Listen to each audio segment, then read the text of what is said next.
ये मैं नहीं कह रहा हूं, वो जो कॉर्पोरेट था उसके ड्राइवर ने सीबीआई के सामने बयान दिया, जिसको बिन चड्ढा के कंपनी ने 41 करोड़ रुपए स्विस बैंक में उसके अकाउंट पर जमा किए थे।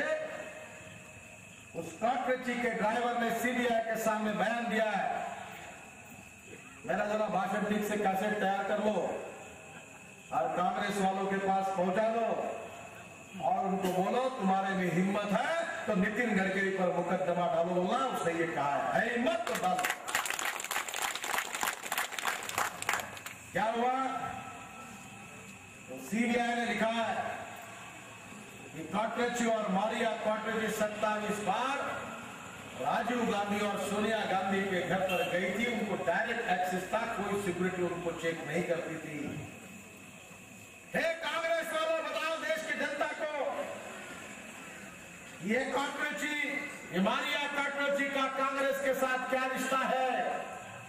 गांधी परिवार के क्या साथ क्या रिश्ता है? इसका जवाब बोल नहीं रहे।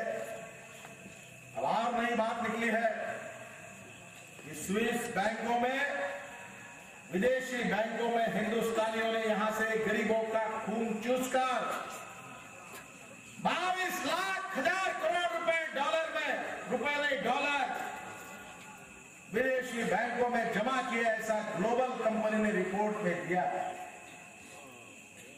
अगर ये पैसे आएंगे तो मेरे सामने जितने लोग बैठे उस हर व्यक्ति को 84,000 मिल जाएंगे, 84,000 रुपए।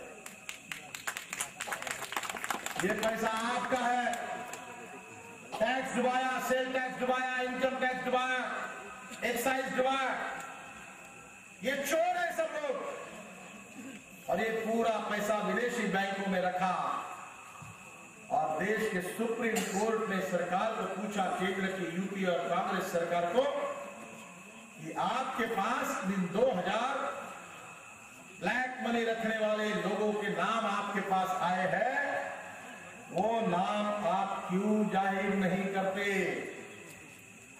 तो भारत सरकार ने एफिडेविट करके जवाब दिया कि उनके नाम जाहिर करने से राष्ट्रहित को धोखा पहुंचेगा। जिन लोगों ने देश को लूटा है,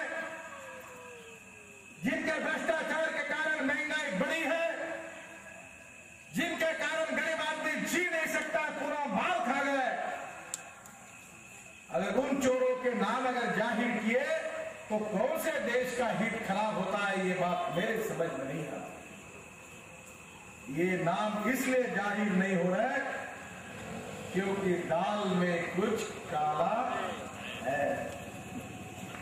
अगर ये 2000 नाम जाहिर हो गए तो ऐसे लोगों के नाम होंगे जाहिर जो कांग्रेस पार्टी फिर मुंह दिखाने के लायक नहीं रहेगी, उनका मुंह काला होगा। इसलिए इनके नाम जाहिर करने के लिए कांग्रेस पार्टी तैयार नहीं है। बहनों और भाइयों, इस भ्रष्टाचार के कारण महंगाई बढ़ी है। भारतीय जनता पार्टी देश के भविष्य को बदलना चाहती है। राष्ट्रवाद ये हमारा आत्मा है। गुड गवर्नेंस, सुशासन और विकास, गुड गवर्नेंस एंड डेवलपमेंट हमारा मिशन है। और अंत्योदय में समाज में जो सबसे गरीब है, शोषित है, पीड़ित है, दलित है, सामाजिक, आर्थिक, शैक्षणिक दृष्टि से पिछड़े हुए हैं, और समाज के गरीब लोगों को हम भगवान के रूप में देखते हैं। और जब तक वो गरीब पिछड़े लोगों को रहने के लिए मकान नहीं मिलेगा, शरीर के ऊपर कपड़ा नहीं मिलेगा और जिनको खाने के लिए रोटी नहीं मिलेगी, तब तक हम उनकी सेवा करते रहेंगे। यह अंत्योदय का विचार पंडित दीनदयाल उपाध्याय जी ने अपने विचार चरित्र में चिंतन में दिया, वो हमारा मिशन है। कंट्री फर्स्ट, सबसे पहले देश, उसके बाद में पार्टी और उसके बाद में मैं। ये भारतीय जनता पार्टी का विचार है। बहनों और भाइयों, हम 21वीं सदी के हिंदुस्तान के भविष्य को निर्माण करना चाहते हैं। हम देश के तकदीर को बदलना चाहते हैं। हम हिंदुस्तान को एक ताकत के रूप में खड़ा करना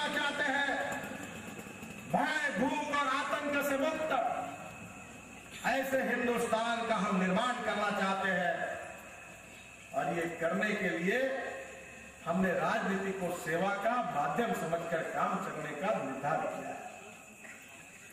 बहनों और भाइयों, अटल बिहारी वाजपेयी देश के प्रधानमंत्री थे, एनडीए का राज था। क्या महंगाई थी महंगाई? कभी ब्लैक मार्केट हुआ? एनडीए की सरकार गई, कांग्रेस की सरकार आई, शुरू हो गया। अटल बिहारी वाजपेयी ने मुझे बुलाया, मेरे अध्यक्षता में एक कमेटी नियुक्त की और इस देश के गरीबों के लिए, गांवों के लिए प्रधानमंत्री ग्राम सड़क योजना 60,000 करोड़ की बनाने का सौभाग्य मुझे मिला। बहनों और भाइयों, देश के विकास के लिए पैसे की जरूरत नहीं है, पैसा आता है। आप कभी मुंबई में आइए, मैंने 55 उड़ान पुल बनाए और मुंबई और पुणे के बीच में एक एक्सप्रेस हाईवे बनाया जिस पर 160-180 किलोमीटर के स्पीड से गाड़ी दौड़ती है। ये पूरा पैसा लोगों से खड़ा किया, 8,000 करोड़ के काम किए और पूरा पैसा वापस हो गया, सरकार से 1 रुपया नहीं। विकास हो सकता है पर इनके नियत में खो। और इसलिए मैं यहां देख रहा हूं कि यहां भी अनेक समस्याएं हैं। उस समस्या को जिस प्रकार से सुलझाने की कोशिश एनडीए के शासनकाल में हुई, उसके बाद ठीक से ध्यान नहीं दिया गया। अटल जी की अध्यक्षता में एनडीए के मीटिंग में यह निर्णय हुआ था कि जो सेटलर परिवार है, उसके जो डिपेंडेंट सदस्य हैं, उनको 1 हेक्टेयर जमीन आवंटित की जाए। पर मुझे अब इस बात का दुख है कि इसका अमल ठीक से नहीं हुआ। पर मैं आपको विश्वास देना चाहता हूं, कभी चुनाव होगा तो निश्चित रूप से भारतीय जनता पार्टी का और एनडीए का सरकार आएगा। जो समस्या आपने रखी वो पूरी करने का वचन मैं आप सबको देता हूं। एनक्रोचमेंट एरिया के लोगों के लिए जो पैकेज एनडीए सरकार ने घोषित किया था, उसे कांग्रेस पार्टी ने कोर्ट में केस करके रोक दिया था। मैं आपको विश्वास दिलाना चाहता हूं कि केंद्र में हमारी सरकार आने से उसको दोबारा लागू किया जाएगा। ये वचन मैं आप सबको देता हूं। जलावा बफर जोन के विषय में हमारे स्थानिक नेता उपराज्यपाल महोदय से मिले थे। उस समय उन्होंने आश्वासन दिया था कि किसी भी सेटलमेंट को खाली नहीं किया जाएगा, तथा उन्होंने अपने इस आश्वासन को उनके हाल ही में हुए दौरे में दोहराया था। हम इस मुद्दे पर बहुत सजग हैं। हमारे वकील सुप्रीम कोर्ट में इस केस पर नजर रखे हुए हैं। यदि प्रशासन उस विषय पर कोई भी गलत कदम उठाता है तो पार्टी पूरी ताकत के साथ इसका पुरजोर विरोध करेगी। ये भी मैं आपको विश्वास देना चाहता हूं। आपकी छोटी छोटी अनेक समस्याओं का निवेदन मुझे प्राप्त हुआ है। बहनों और भाइयों, मैं उन सब समस्याओं का अध्ययन मैंने आज किया। भारतीय जनता पार्टी की ओर से इन समस्याओं को उठाने की पूरी कोशिश केंद्र सरकार के सामने मैं जरूर करूंगा। ये विश्वास मैं आप सबको देता हूं और आप सब लोगों से प्रार्थना करता हूं कि ये इतनी बड़ी शक्ति आप गांव में इकट्ठा हुई है। भारतीय जनता पार्टी ही केवल हिंदुस्तान का भविष्य बदल सकती है। देश की सीमाएं असुरक्षित है, आतंकवादियों का तुष्टीकरण चल रहा है और पाकिस्तान 3 बार हारने के बाद उसने आतंकवाद के आधार पर हमसे प्रॉक्सी वॉर शुरू की है। अभी मैं 6 दिन चाइना में था। 8 दिन पहले ही चाइना की कम्युनिस्ट पार्टी ने हमें बुलाया था। एक तरफ चाइना, दूसरी तरफ पाकिस्तान और तीसरी तरफ कांग्रेस पार्टी आतंकवाद का पुष्टिकरण कर रही है। हमारे बारे में गलत प्रचार किया जाता है कि भारतीय जनता पार्टी अल्पसंख्यक समाज के विरोध में है, भारतीय जनता पार्टी जातिवादी है। बहनों और भाइयों, मैं आपको बता देना चाहता हूं कि भारतीय जनता पार्टी जात, पंथ, धर्म, भाषा और सेक्स के आधार पर कोई अन्याय कभी कर नहीं सकती और इसके आधार पर हम कभी राजनीति नहीं करेंगे। ये वचन मैं आप सबको देना चाहता हूं।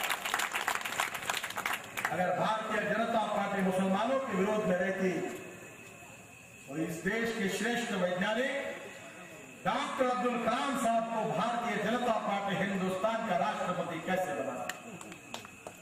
हमारे बारे में बार बार जहर गवाने को होने की कोशिश होती है, सेकुलरवाद के विरोधी करके हमारे बारे में प्रचार किया जाता है।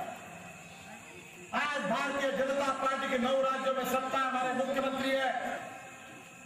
आप बताइए, कोई भी भारतीय जनता पार्टी के शासन में अल्पसंख्यक समाज को जातिवाद के आधार पर कोई अन्याय करने वाला कोई निर्णय भारतीय जनता पार्टी ने किया है? हमारे बारे में गलतफहमियां पैदा करके जहर बोलने की कोशिश कांग्रेस पार्टी करती रही है। प्रचार में मत आइए। हम देशभक्तों की पार्टी है, गांव गरीब मजदूर किसान की पार्टी है। हम गरीबी को दूर करना चाहते हैं, किसानों की आत्महत्या रोकना चाहते हैं और जवान लोग जो है उनके हाथों को ईमानदारी से काम देना चाहते हैं। यही भारतीय जनता पार्टी का उद्देश्य है। और इसलिए मैं आपके सामने प्रार्थना करने के लिए आया हूं कि आप भारतीय जनता पार्टी को मजबूत बनाइए, भारतीय जनता पार्टी को शक्तिशाली बनाइए।